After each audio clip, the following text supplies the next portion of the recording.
Afternoon, I'm your local weather authority, Chief Meteorologist Chris Yates. Overcast skies, maybe a few stray sprinkles out there, but so far dry this afternoon. It is 66 degrees, but cloudy on our Goods Furniture Sky Cam. Peoria 66 now. More clouds out there, and a few of these clouds are producing some stray sprinkles or light rain showers, but the rain potential, at least for some heavy rain, does return later on tonight. Flash flood watch has been reissued and remains in effect through Thursday evening for much of the area.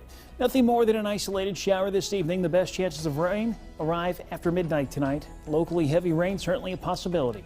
We'll break it all down for you. Take a look at some ongoing flood warnings coming up. WMBD News at 4 starts now. Today on the show, a big step for Governor Pritzker's progressive income tax. What a decision by state senators means for the future of your taxes. Also, there's a crisis going on in Venezuela, and it hits close to home to families living in central Illinois. And what's the future of Peoria Public Schools? The superintendent stops by and reveals her bold plan for the district. And we'll start with that this afternoon. Thanks for watching. I'm Eugene Daniel. Peoria Public Schools is looking to the future of education, exploring a customized, not standardized approach. Superintendent Dr. Sharon Karat shared her vision during the State of Schools address this morning. Many organizations and businesses already partner in outreach programs to prepare kids for life after high school. And they say the opportunities are endless as students are exposed to possible interests and careers. The more we can connect the jobs available with our school district early on in their education, the better we are. Getting the businesses and the schools speaking the same language. So the stronger foundation we have to prepare the kids who are going to be in the workforce directly after high school graduation or move on for more certification just connects them at an earlier and earlier age. Later on in the show, the superintendent will speak more about her plans to reimagine education in the community. She'll be joining us in just a bit. Attorney General William Barr testified before the Senate Judiciary Committee today about the release of the Mueller report. And now some senators and 2020 contenders are calling on him to resign for allegedly misleading the public. Nicole Killian has the latest from Capitol Hill. That trust America deserves better. You should resign. Senate Democrats blasted Attorney General William Barr over his 4-page summary of Special Counsel Robert Mueller's Russia report. I made clear from the beginning that I was putting out the report, as much of the report as I could. The special counsel found no evidence of collusion between the Trump campaign and the Russians in the 2016 presidential election, but did not make a ruling on whether President Trump obstructed justice, something Barr did. You, in effect, exonerated or cleared the president. No, I didn't exonerate. I said that we did not believe that there was sufficient evidence to establish an obstruction offense.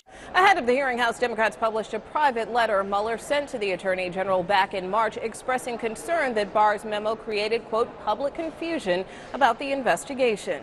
Bob told me that he did not have objections to the accuracy. Attorneys don't put things in writing unless they're pretty serious about them. In previous testimony last month, Barr denied knowing how Mueller felt about his summary. The question was relating to unidentified members who were expressing frustration over the accuracy relating to findings. I don't know what that refers to at all. I talked directly to Bob Mueller, not members of his team. I feel your answer was purposely misleading, and I think others do too. Barr is scheduled to testify before the House Judiciary Committee Thursday, but his appearance may be in jeopardy due to concerns about the format.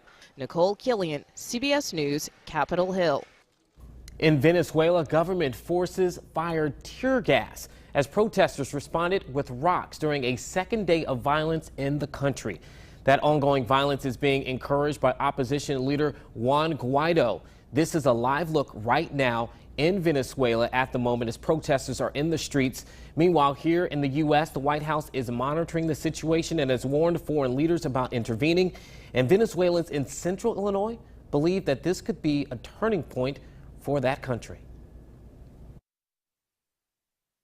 You at some points have so much hope, hey, this is the end, it's going to change, it's coming, and then nothing happens. And that's really been the story for the past 20 years. That man says that the U.S. intervention gives him hope for change in Venezuela. Coming up on WMBD News at 5, other local Venezuelans talk about their families' experiences living under the current Maduro regime. It's a big day for Governor Pritzker and a central promise of his campaign. Just a few hours ago, the state Senate took another step towards asking you to vote on a graduated income tax. Senate lawmakers voted along party lines, and our Capitol Bureau Chief Mark Maxwell joins us now from Springfield. Mark, what's next now for this bill? Eugene, good afternoon. This measure now advances to the Illinois House. It cleared the Senate easily, just along party lines. There were a few portions of it. First, the resolution, the amendment that would allow the graduated income tax question to appear on the ballot in November 2020. That's the part you referred to that would allow voters to have their say. If 60% of the people approve it, then the Constitution would be changed. But along with this, the Senate also proposed their own version of the actual rate structures. Along with that, they introduced repealing the estate tax for people who have more than $4 million when they die in their estate. And also something that would allow local or require local school districts and other government bodies to freeze or lower their property taxes if the state gave enough money to school funding.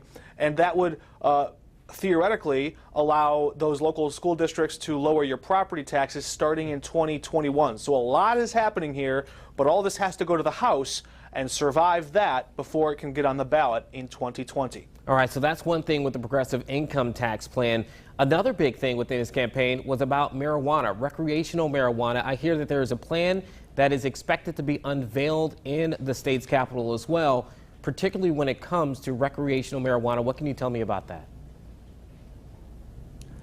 Well, we expect to see the details on this plan at some point, and there are some reports that give us morsels of information, things like expunging low-level convictions for small amounts of marijuana could be included in that, greater diversity in the types of businesses. You'll remember back in 2013 when the state passed the medical marijuana law, a lot of the businesses that got in that were older white men that had a lot of money and not a lot of minority businesses there. The Black Caucus has been pushing to have greater diversity this time around in recreational marijuana. But again, we haven't seen those details. We may see them as early as today or tomorrow, but it also could wait until the 11th hour right before deadline at the end of this month if they want to keep the cards close to their vest. We'll keep an eye on it for you. Is in our Capitol Bureau, Mark Maxwell. Thanks for joining us, man.